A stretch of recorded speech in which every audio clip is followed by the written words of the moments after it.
I don't know what it is, but somehow I always show up when things are broken. I guess that's just part of my job.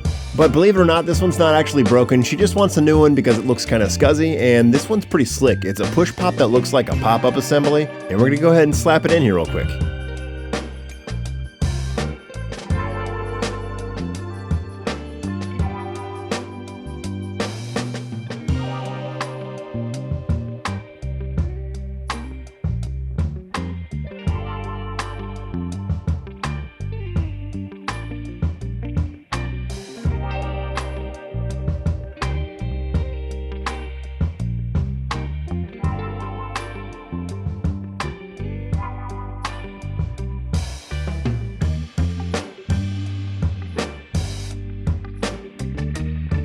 Yeah, I am a big fan of these. We're definitely going to have to get these in stock.